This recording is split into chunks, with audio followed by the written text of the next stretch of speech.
सभी को मेरा नमस्ते है। मेरे चैनल पर आप सबका हार्दिक स्वागत है। आशा करती हूँ आप सभी लोग स्वस्थ होंगे, प्रसन्न होंगे। आज मैं आप लोगों के लिए जो कहानी लेकर के आई हूँ उस कहानी का नाम है सौत और ये कहानी लिखी है शिवानी जी ने। शिवानी जी का वास्तविक नाम गौरा पंत था, पर वे शिवानी के नाम से कहानियाँ लिखा करती थीं। चलिए शुरू करते हैं कहानी जिसका नाम है सौत। मुझे जब उस बार एक मीटिंग में भाग लेने बम्बई जाना पड़ा तब मेरे सम्मुख मुख्य समस्या आई थी आवास की। कहाँ रहूँगी वहाँ? तभी अचानक याद आई कि नीरा भी तो वहीं रहती थी। नीरा मेरे दूर संपर्क की चचेरी ननद थी। पहले उसे यूँ अचानक अपने आगमन की सूचना देने में संकोच भी हुआ था। जनसंकुल बम्बई का जीवन कितना कठिन है एवं वहाँ के संकुचित सीमित आवास में आतिथ्य निभाने में मेजबान के प्राण कैसे कंठगत हो जाते हैं, यह सब जानकर भी मुझे नीरा को लिखना ही पड़ा था, क्योंकि किसी होटल में रहने का साहस अंत तक मैं संजो नहीं पाई। नीरा का फ्लैट छोटा होने पर भी बड़ा सुंदर था। 32 फ्लैटों के गुलदस्ते रात को दूर से देखने पर किसी बंदरगाह पर खड़े सुंदर जहाज़ों से ही लगते थे। नीरा को बम्बई का जीवन बहुत पसंद था। 3 वर्षों के बम्बई प्रवास ने उसका कायाकल्प कर दिया था। वैसे भी वह पिथौरागढ़ के उस अनजाने ग्राम से बम्बई आई थी, जहां उसके विवाह तक कुमायूं मोटर यूनियन की बस भी नहीं पहुंच पाई थी। उन दिनों मोटर रोड का निर्माण कार्य चल रहा था। मुझे आज भी याद है, लग्न का समय बीता जा रहा था और उसकी बारात नहीं पहुंची थी। बड़ी देर बाद उसकी बारात के थके मांदे बाराती बिना किसी बैंड बाजे के ऐसे चले आए थे जैसे कोई मातमी जुलूस हो। पहाड़ी लद्दू घोड़े में बैठा, उसका सजीला दूल्हा भी वर्षा की बौछार में भीग भाग एकदम ही अनाकर्षक लग रहा था। उधर नीरा आकर्षक ना होने पर भी कामदार लहंगे दुपट्टे में बड़ी प्यारी लग रही थी। नए गहने कपड़े और नवीन जीवन साथी का उल्लास उसके गदबदे गोल मटोल चेहरे पर लज्जा का अंग राग बिखेर उसकी उजली हंसी को और भी उजली बना गया था। किंतु आज की नीरा की न तो वेशभूषा में न वाड़ी में वह पहाड़ी ढीलम ढाल लटका था, न आतिथ्य में। उसके मुंह से मैंने बोला, तुमको होना क्या आदि विभिन्न प्रदेशी उच्चारण सुन मैंने उसे टोका भी था। यह कैसे बोलने लगी हो नीरा? क्या हो गया है तुम्हारी हिंदी को? क्या करूं भाभी, मेरी पड़ोसिन हैदराबाद की है ना, इसी से बोली में उसकी छाप लग गई है। आज तुमसे मिलवाऊंगी, बहुत ही प्यारी लड़की है। नीरा की प्रतिवेशिनी राज्यम बम्बई के एक प्रसिद्ध होटल में रिसेप्शनिस्ट थी। उसके पति मद्रास में ही किसी दवाओं की विदेशी फर्म में काम करते थे। दोनों का वेतन अच्छा खासा था। उस पर उनकी एकमात्र पुत्री ननिहाल में पल रही थी। राज्यम स्वयं ऊटी के कॉन्वेंट से पढ़ी थी। इसी से अंग्रेजी का उच्चारण, उठने बैठने का सलीका, सब कुछ खांटी मेम साहबी था। वेशभूषा में भारतीय संस्कृति का लवलेस भी नहीं था। टखनियों तक झूल रही मैक्सी, बायां भाग किसी समृद्ध थिएटर के रेशमी पर्दे की भांति बीचों बीच उन्मुक्त औदार्य से खुली परतों को समेट लेती, किंतु उस कौशल में भी उसकी सधी पूर्वाभ्यास से की गई उदासीनता मैंने कनखियों ही में पकड़ ली थी। गुलाबी रेशम की खुली भांज के बीच रह रहकर उसकी गुलाबी रेशमी जंघा की छड़िक छटा बिजली सी कौंध जाती, किंतु उसके चेहरे पर वही स्वाभाविक सौम्य स्मित खेलता रहता, जैसा उन सर्कस की सुंदरियों के चेहरे पर रहता है जो बलिष्ठ भर की रेशमी कोपीन पहने टैपीज के झूलों पर ऐसे ही उदासीनता से सर्र से निकल जाती हैं। उसकी मैक्सी का गला भी इसी औदार्य से खुला, किसी उत्तंग पर्वत श्रेणी पर फिसल रहे पहाड़ी झरने के वेग से ही झरझराता नीचे उतर गया था। पतली ग्रीवा में थी सुवर्ण मंडित रुद्राक्ष की माला। गेरुए रंग की शॉर्ट सिल्क की मैक्सी और कंठ की रुद्राक्ष कंठी से मेल खाता ही उसका केश विन्यास भी था। संसार त्यागी अवधूत के से उस जटाजूट में भी एक रुद्राक्ष की माला लपेटी गई थी। हाथ में वैसा ही मेल खाता रुद्राक्ष का कंकड़ था। बाद में नीरा ने बताया था कि वह जूड़े की लेटेस्ट स्टाइल है। फारिदाबा हेयर स्टाइल है भाभी। उसने बड़े गर्व से अपनी श्रृंगार पटु सहेली की उपस्थिति में ही फिर उसका प्रशस्ति पत्र पढ़ दिया था। पर हम तुम पर थोड़े ही ना अच्छी लग सकती है। यह तो राज्यम ही है कि कैसी ही बनकर क्यों ना निकल पड़े, लोग मुड़ मुड़ कर देखते रहते हैं। बात ठीक ही कही थी नीरा ने। लड़की वास्तव में व्यक्तित्व संपन्ना थी। कुर्गी थी, इसी से रंग था एकदम चिट्टा सुर्ख। उस पर कुछ ब्लश ऑन की महिमा थी, कुछ प्लक कलर्ड लिपस्टिक की। उसे देखकर मुझे वाजिद अली शाह की जोगिया बेगम सिकंदर महल का स्मरण हो आया। वह होगी कोई 23-24 के लगभग, किंतु व्यवहार अल्हड़ षोडशी का था। होटल की रिसेप्शनिस्ट थी, इसी से छल्लेदार बातें बनाने में पारंगत थी। मेरा परिचय पाते ही वह मेरे पास अपना मोढ़ा खिसका लाई। So you are a writer, how very very interesting. क्या लिखती हैं आप? उपन्यास, कहानी या नाटक? जी मैं तो आया कह दूं, तुम्हें देखकर तो अभी एक नाटक ही लिखने को मन कर रहा है। पर तब क्या जानती थी कि एक दिन उसे ही नायिका बनाकर लेखनी स्वयं ही मुखरा बन उठेगी। रात का खाना राज्यम नित्य नीरा के साथ ही खाती थी। मैं नीरा का व्यवहार, फुर्ती और पाक कौशल देखकर मुग्ध हो गई थी। एक बालिस्त के अपने उस गुफा से सकरे चौके में उसने इतनी चीज़ें कब बना दी और कैसे? ना उसके पास कोई नौकर था, न महारी। फिर भी मैं जितनी देर मीटिंग में रही, उसने ना जाने क्या क्या बना लिया था। पूड़ी, कचौड़ी, 3 तरह की सूखी रसेदार सब्जियां, ठेठ पहाड़ी रायता और मीठी चटनी। बम्बई में भी उसने उत्तराखंड के स्वादिष्ट पकवानों की महिमा को पूर्ण रूप से साकार कर दिया तो मैं अवाक रह गई। कुमायूं के पकवान देखने में जितने ही आडंबरहीन और अनाकर्षक होते हैं, खाने में उतने ही सुस्वादु और मौलिक। उन सरल पकवानों की भूमिका कितनी दुरूह होती है, यह मैं जानती थी। अरे ऐसे कुरकुरे सिंगल तो पहाड़ की बड़ी बूढ़ियाँ भी नहीं बना पाती होंगी। और यह करड़ी ककड़ी कहाँ मिल गई तुझे? पहाड़ी करड़ी ककड़ी के पीले गंडे से कलेवर को मैंने ठीक ही पहचाना था। बाबूजी अल्मोड़े से लाए थे। ठीक उसी दिन मुझे तुम्हारा तार मिला तो मैंने उठाकर फ्रिज में रख दी। सोचा तुम आओगी तो ठेठ पहाड़ी दावत करूँगी। ये रायता राज्यम को भी बहुत पसंद है, क्यों है ना राज्यम? पर उसकी भोजन प्रिया प्रतिवेशनी को उत्तर देने का अवकाश ही कहाँ था। रायते का डोंगा लगभग साफ करके वह अब किसी क्षुधा कातुर भिक्षु की भांति कचौड़ियों के अंबार पर टूट पड़ी। मुझे अपनी लोलुपता को रंगे हाथों पकड़ लिया गया देख वह बड़ी मोहक हंसी से घायल कर कहने लगी, क्या गजब का खाना बनाती हो नीरा, इसी से आज इतना खा रही हूँ। अपने होटल का खाना तो एकदम चरी भूसा है इसके सामने। पर मैंने प्रायः ही देखा है कि डाइटिंग के चक्कर में बंधी ये छरहरी आधुनिकाएं दावतों में स्वेच्छा से ही जिह्वा पर लगे संयम अंकुश को दूर पटक भूखे कंगलों की भांति खाने पर टूट पड़ती हैं। तुम्हारे सुख्यात होटलों में तो सुना है चित्र जगत के सितारों का नित्य मेला ही जुटा रहता है और वहाँ उनके नाम कई कमरे स्थायी रूप से आरक्षित रहते हैं। मेरा स्वर शायद कुछ अधिक व्यंग्यात्मक हो उठा था।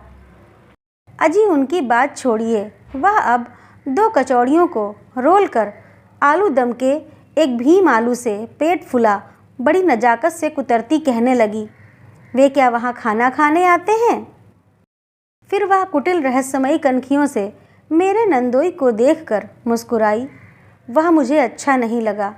अपने कहानी उपन्यासों में ऐसी असंख्य प्रेमासिक्त कुटिल कनखियों का वर्णन करते करते अब किसी भी स्वयं दूती नारी के अंतर्मन के छायाचित्र को मैं ना चाहने पर भी किसी एक्सरे प्लेट में उभरे भग्न अस्थि कोटर सा स्पष्ट देख लेती हूँ। उस दिन दावत लगभग 3 घंटे चली थी। इस बीच उस चपला सुंदरी प्रतिवेशनी की उपस्थिति ने मुझे अपनी सरल ननद के अदृष्ट के प्रति आशंकित ही किया था। खाने के बाद अचानक याद आया कि मीठी खीर के पश्चात वह अत्यंत अनिवार्य भारतीय मुख शुद्धि का प्रबंध करना भूल गई थी। हाय राम, मैं तो भूल ही गई थी कि आप पान खाती हैं। वैसे तो चौपाटी दूर नहीं है, पर अरे क्या पर करता। उसकी मेखला धारणी कैबरे नर्तकी सी प्रतिवेशनी हंसती उठ गई। हम अभी लाएगा, चलो तो महेश, निकालो अपना स्कूटर। मैं स्तब्ध रह गई। इतनी रात को क्या यह लड़की अपनी इस अधखुली मैक्सी में महेश की कमर में हाथ डाल मेरे लिए पान लेने जाएगी? नहीं नहीं, मुझे पान की कोई ऐसी आदत नहीं है, मैंने कहा। पर मेरी भोली ननद के चेहरे पर अपनी सखी के प्रति कृतज्ञता की सहस्र किरणें फूट रही थीं। प्लीज़ राज्यम, पुड़ा भर लेती आना, फ्रिज में रख दूंगी। और फिर मेरी भयत्रस्त आंखों के सामने वह अपनी सखी के सहचर की कमर में हाथ डाले हवा सी निकल गई। बड़ी देर बाद दोनों पान लेकर लौटे तो मैंने कठोर दृष्टि से महेश को घूरा। उसे मैं क्या आज से जानती थी? फटे कोट की बाह से नाक पोंछता महेश प्रायः ही तो हमारे यहाँ कभी पिता के लिए शिव पुराण मांगने आता और कभी विष्णु पुराण। उसके पिता गोविंद वल्लभ पांडे हमारे कुल पुरोहित थे और मेरा ही नहीं, मेरे सब भाई बहनों का षष्ठी पूजन उन्होंने ही किया था। मैं देख रही थी कि महेश मेरी आंखों से आंखें नहीं मिला पा रहा है। जब नीरा की प्रतिवेशनी विदा हुई तब वह मेरा बिस्तर लगाने मेरे कमरे में आई। भाभी, कैसी लगी मेरी सहेली? है ना गजब की लड़की? इसके होटल में कोई भी वीआईपी अतिथि आए, इसकी ड्यूटी ना हो तब भी इसे ही बुलाया जाता है। मैं समझ सकती हूँ तुम्हारी सखी के व्यक्तित्व की सृष्टि ही विधाता ने पुरुषों का आतिथ्य निभाने के लिए की है, मैंने कहा। पर भोली नीरा ने मेरे उत्तर के व्यंग को एक कान से सुन दूसरे से निकाल दिया। वह फिर उसी उत्साह से कहने लगी, है तो मद्रासी, पर रंग हम तुमसे भी गोरा है। उस पर कपड़े पहनने में तो इसका जवाब नहीं है भाभी, चाहे कुछ भी ना पहने तब भी हीरे सी दमकती है। वह तो देख ही लिया। मेरा रूखा स्वर फिर उस चिकने घड़े पर तेल सा ढरक गया। अच्छी लगी ना तुम्हें? नहीं, ना चाहने पर भी मेरे हृदय की बात होंठों पर फिसल गई। क्यों? चादर की सिलवटें ठीक करते उसके दोनों हाथ रुक गए। इसलिए कि मुझे स्कूल कॉलेज ना जाने वाले लड़के और ससुराल ना जाने वाली लड़कियां जरा भी अच्छी नहीं लगती, मैंने हंसकर कहा। तो क्या हो गया, उसके पति तो यहाँ आते रहते हैं। फिर बेचारी करे भी क्या, सास बेहद तेज है। मैं 3 दिन तक नीरा की अतिथि बनी रही और उन दिनों की संक्षिप्त अवधि में ही उसकी उस चतुरा प्रतिवेशनी का व्यवहार मुझे स्तब्ध कर गया। नित्य प्रायः वह महेश के ऑफिस जाने तक नीरा के यहाँ ही डटी रहती। मैं अपने कमरे से ही देखती वह महेश के कमरे में बैठी खिलखिला रही है और मेरी मूर्खा ननद चौके में भाड़ झोंक रही है। चाय नाश्ता वहीं से लेकर वह होटल जाती और 5 बजे लौटती। फिर अपना ताला खोलने से पहले वह नीरा की ही घंटी बजाती। रात को भी उसका खाना नीरा के यहाँ ही रहता। बड़ी रात तक ताश चलता। गिलासों की खनक से ही मैं जान जाती कि ताशों के जोर जोर से पटके जाने और असंस्कारी कहकहों के पीछे किसी गहरे जलपान का बहुत बड़ा योगदान है। स्कूटर की घुर्र घुर्र सुन मैंने खिड़की से झांका था। महाराज पृथ्वीराज की मुद्रा में महेश पीठ पीछे लिपटी संयुक्ता को लेकर शायद मेरे लिए ही पान लेने जा रहा था। जी में आया उसी क्षण अपनी उस सांसारिक बुद्धिहीना ननद को कमरे में बुलाकर झापड़ कस दूं। पर 3 दिन के लिए जिस स्नेही ननद के गृह में अतिथि बनकर आई थी, उसके निर्मल चित्त में संदेह का व्यर्थ बीजारोपण कर मुझे मिलता भी क्या? हो सकता था वह संदेह मेरी आवश्यकता से अधिक संसारग्रस्त देहाती चित्त की कल्पना मात्र हो। क्या पता आधुनिक पतिव्रता की मान्यताएं अब हमारी मान्यताओं से भिन्न हों। वह पति को ऐसी स्वतंत्रता स्वेच्छा से ही दे देती हूँ। फिर भी चलते चलते मैंने उसे सावधान कर ही दिया था। देखो नीरा, तुम बहुत भोली हो। फ्लैट का जीवन निश्चय ही कुछ अंशों में मनुष्य के जीवन को अनुभवों से समृद्ध करता है, किंतु इसके लिए तुम फ्लैटवासियों को अपनी एक बहुमूल्य धरोहर खोनी भी पड़ती है। वह है तुम लोगों की प्राइवेसी। किसी भी परिवार के सुख के लिए एक प्राइवेसी का अछूट रहना अनिवार्य होता है। यहाँ तो तुम्हारी एक छींक, खांसी या डकार तक पर तुम्हारा अधिकार नहीं रहता। उसी क्षण वह दूसरे परिवार की छींक खांसी बन जाती है। तुम्हारी सखी से तुम्हारी ऐसी मैत्री देखकर बड़ा आनंद आया, किंतु एक अंग्रेजी की कहावत सुनी है, अंतरंगता घृणा की जननी होती है। इसे मत भूलना नीरा। हाय भाभी, तुम्हें क्या लगता है कि मैं किसी से लड़ूंगी? मैं फिर कह ही क्या सकती थी। मैं जब रात की गाड़ी से चलने लगी तब नीरा की प्रतिवेशिनी फिर मेरे लिए स्कूटर भगाती पान ले आई थी। मैंने पुड़ा बटुए में डाल लिया और जैसे ही स्टेशन पीछे छूटा मैंने बंधा पुड़ा खिड़की से बाहर फेंक दिया। फिर 1 वर्ष तक मुझे नीरा की कोई खबर नहीं मिली। पिछली बार एक शादी में पहाड़ गई तब उसकी माँ मिल गई। कभी उनकी गाई घोड़ी बनना के बिना कोई भी विवाह उत्सव संपन्न नहीं होता था। उस दिन एक निर्जन कोने में ऐसे बैठी थी कि पहले मैं उन्हें देख भी नहीं पाई। नन्हे से घूंघट की यवनिका में उनका उतरा कुम्हलाया चेहरा देख मैं स्तब्ध रह गई। क्या हो गया था मेरी इस आनंदी सास को? अभी 2 वर्ष पूर्व नीरा के भाई की शादी में उन्होंने मेरे ससुर के सूट बूट में लैस हो कभी गोरे साहब और कभी पहाड़ की सरल ब्राह्मणी का अपूर्व अभिनय कर हमें हंसा हंसा कर मार दिया था।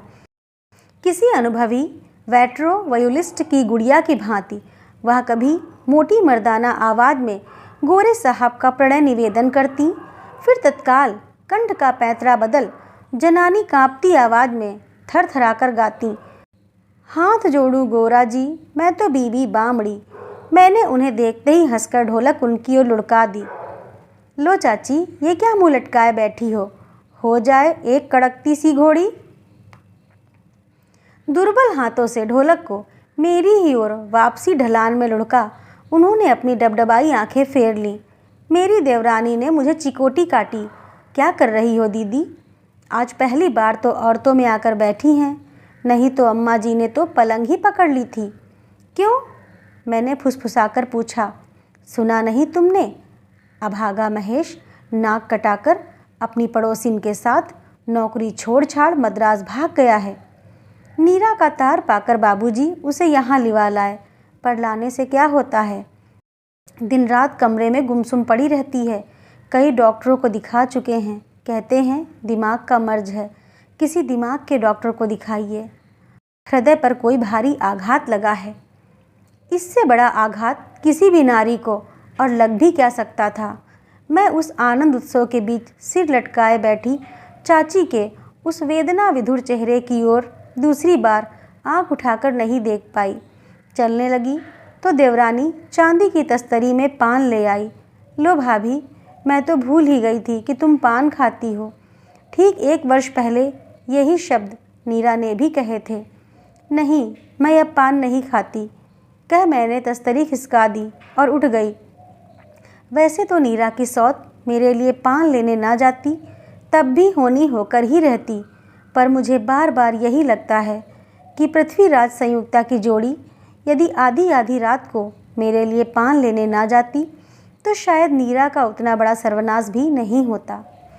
तो दोस्तों, कैसी लगी आप लोगों को यह कहानी? अच्छी लगी हो तो लाइक करिए, शेयर करिए और ऐसी ही और कहानियों के लिए मेरे चैनल को सब्सक्राइब करिए। चलिए अब थोड़ा सा शिवानी जी के बारे में जान लेते हैं। उनका वास्तविक नाम गौरा पंत था। ये एक सुप्रसिद्ध महिला उपन्यासकार थीं। इनका जन्म 17 अक्टूबर 1923 को राजकोट गुजरात में हुआ था और पढ़ाई शांति निकेतन में हुई थी। धन्यवाद।